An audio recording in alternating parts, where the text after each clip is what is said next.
Gran Canaria is the second most popular tourist destination in the Canaries, with some 3.5 million visitors per year. Most of these come to enjoy the excellent golden beaches and the good quality accommodation in the southern resorts. However, the island has an extremely interesting and diverse landscape, with dramatic coastlines in the northwest, high peaks and wide fertile valleys in the interior, and lush green terrain in the north. These regions are also dotted with numerous attractive villages and towns, as well as the historic and populous capital of Las Palmas. In this part 1 video we shall be looking at all the main tourist areas in the south and alternative options in the north. In part 2 we will look at the fascinating places to explore and visit on this beautiful island.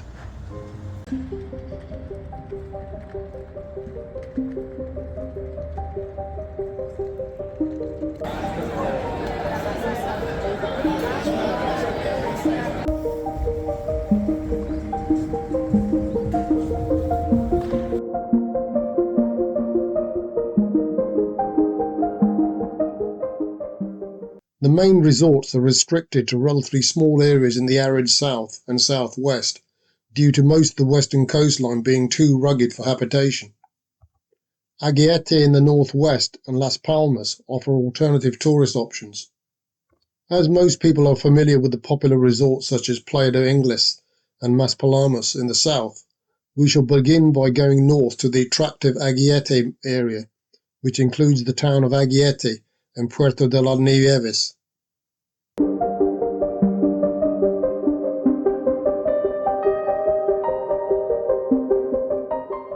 Aguete is a quaint little town with some shops, restaurants, cultural interests and a small botanical garden. The main reason for staying in the Aguete area is to get away from mass tourism and to provide a base for exploring the immediate region and the numerous historic towns of the Green North, such as Arucas, Galdar and Fergas.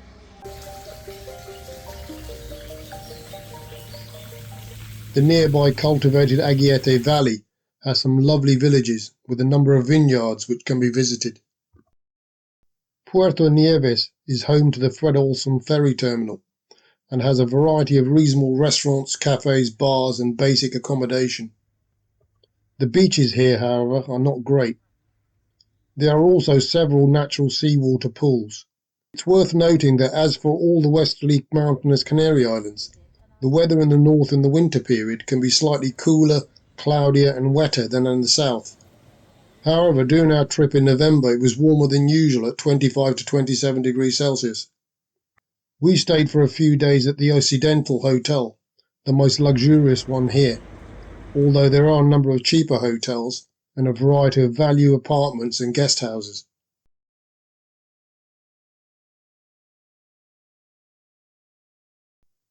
Let's now move on to Las Palmas, where some 350,000 people live.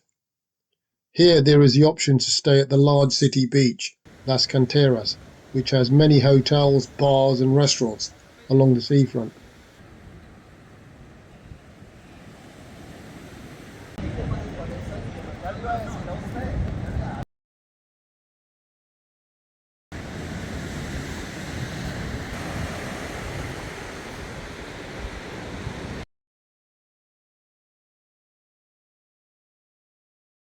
During our second visit to the capital, we decided to stay in the historic centre of Vegueta, next to the majestic cathedral. Vegueta has many other historical buildings, including Christopher Columbus's old house, which is now a museum. The nightlife in this area is lively and is similar to large cities on the Spanish mainland, except that it's a lot warmer here in the winter. As you would expect, there are plenty of shops and numerous good value boutique hotels, some with rooftop bars. Let's now move on to the southern resorts. Here, next to the dunes, are the well-known lively areas of Playa del Inglés and Maspalomas. To the west are the upmarket Melaneras and the exclusive Pasito Blanco, while to the east are the quiet and more family-friendly resorts of San Agustin and Bahia Feliz, which we will start with. San Agustin has two large sheltered beaches, Playa de Buras and Playa San Agustin.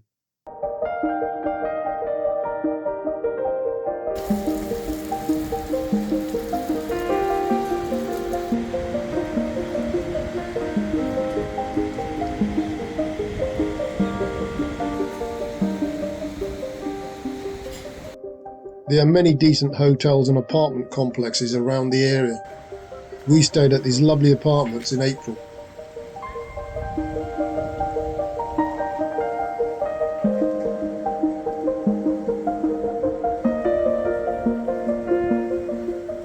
There is a large shopping centre here with many shops, bars and restaurants.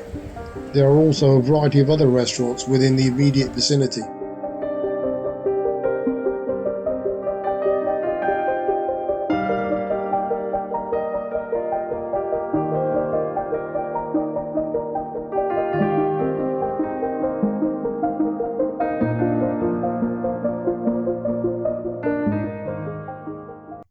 Five minutes further to the east is Playa. This is dominated by the TUI Group, which operates the Orchidea Hotel and three other adjoining apartment complexes. The pebbly beach, however, is not great, and the exposed easterly orientation means that it's more windy than, say, at San Agustin. Although the area is a bit isolated, buses are frequent and taxis are cheap. I've stayed here many times in the past because it's a good value base for exploring the south and interior, but a hire car is essential for this. Apart from the Orchidea Hotel and the large Monte Feliz apartment complex, eating out or shopping is only really possible in this centre.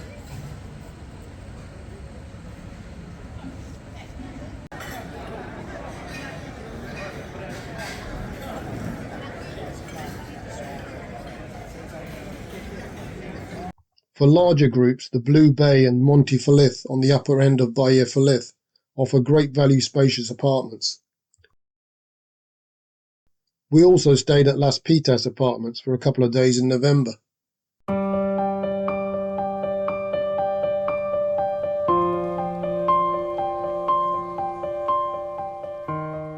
Let's now go to Maspalomas, which has a nice collection of bungalow complexes and upmarket private villas set among golf courses on the edge of the dunes.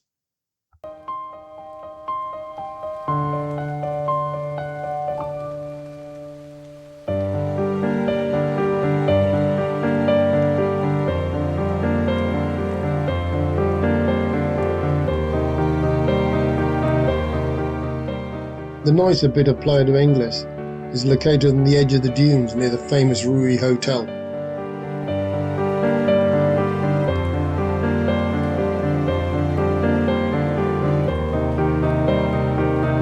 The rest of Playa de Inglés is built up and consists mainly of unattractive congested apartment blocks. However, there is a lively nightlife with a huge selection of bars, restaurants, shops and a large beach.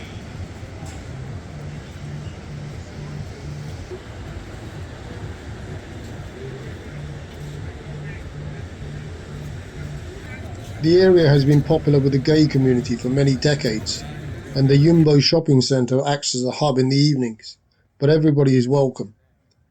There are loads of bars and restaurants here as well.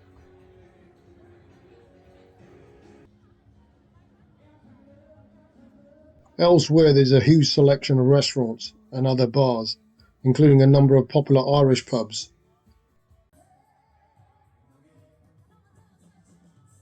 For old folk like myself, there is a long-running open dancing area in the Casbah shopping centre, where Juan Carlos Bueno sings great Latino dance tunes almost every evening.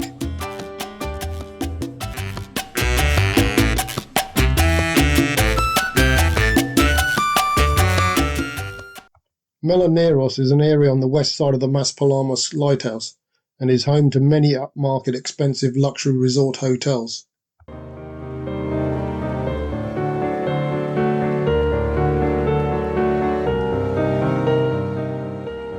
I would not normally stay in one of these, as I prefer more modest apartments.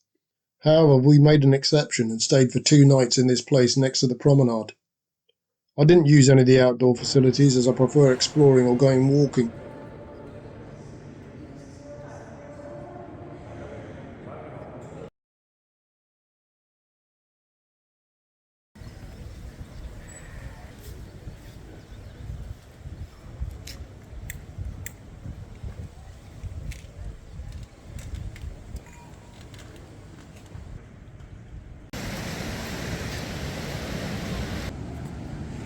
Near the lighthouse, the excellent promenade has a large selection of lively restaurants and many shops.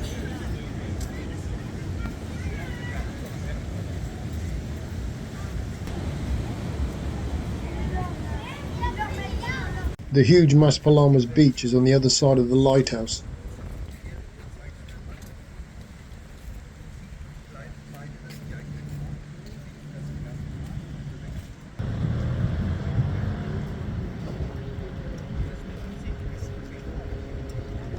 Towards the opposite direction can be found the much smaller Milaneras beach.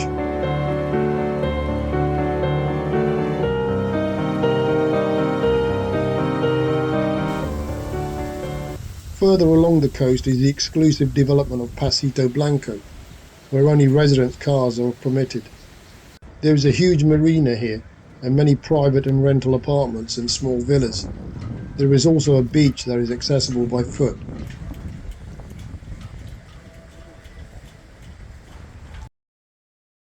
Finally, let's look at the resorts in the southwest, most of which are set between the steep-sided ravines or barrancos on this rugged coastline. All these are isolated and can be reached by the main motorway cut through the rocks by numerous impressive tunnels.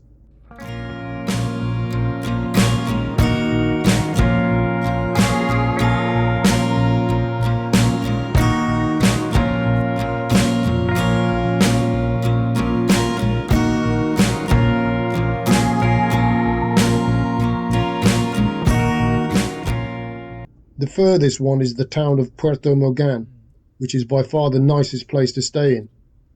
It has a picturesque marina and many flower-lined alleyways and small streets, dotted with cafes and restaurants. There is also a waterway with a few bridges, plus a small beach which gets packed fairly quickly. Accommodation is mostly apartments and guest houses. There is enough of interest here to allow most people to spend a week without getting bored. Unsurprisingly, it is the most popular day tripper destination in the south.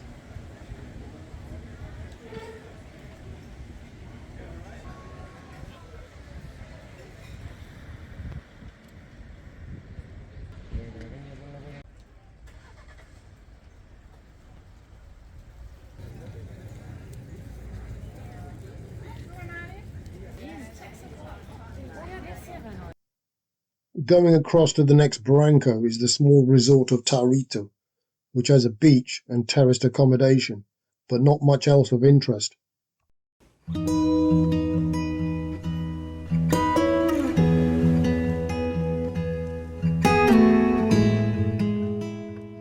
Further east along the rugged coastline is Playa de Cura and Playa Amadores, the latter having possibly the nicest beach on the island.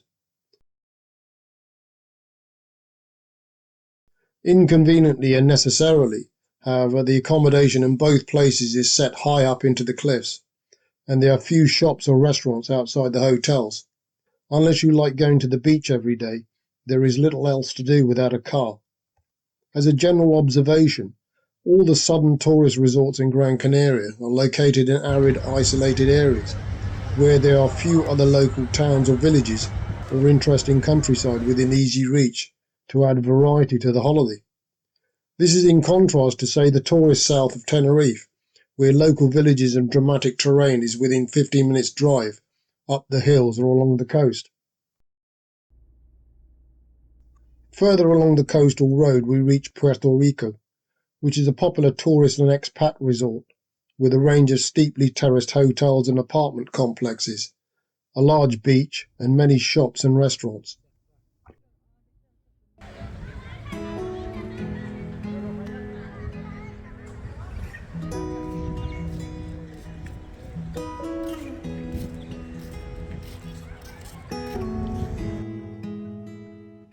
The final two places are Playa Amphi del Mar, which is a small isolated resort, and the former fishing town of Arguineguin, which is populated by both tourists and locals. It has a number of tourist-type hotels and a beach, and would be suitable for those wanting to be away from mass tourism and to experience local living. And very lastly, nearby to Arguineguin, next to the large cement works and off the beaten track, is the working village of El Pajar. This has a good waterfront restaurant, some shops, a beach and basic accommodation. It may thus be suitable for those on a tight budget or wanting to be away from it all.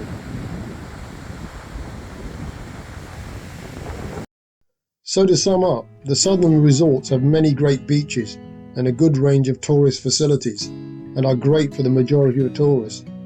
But those who prefer exploring and hiking would be better off staying in the north or having a two-centre holiday to fully appreciate the beauty of the island.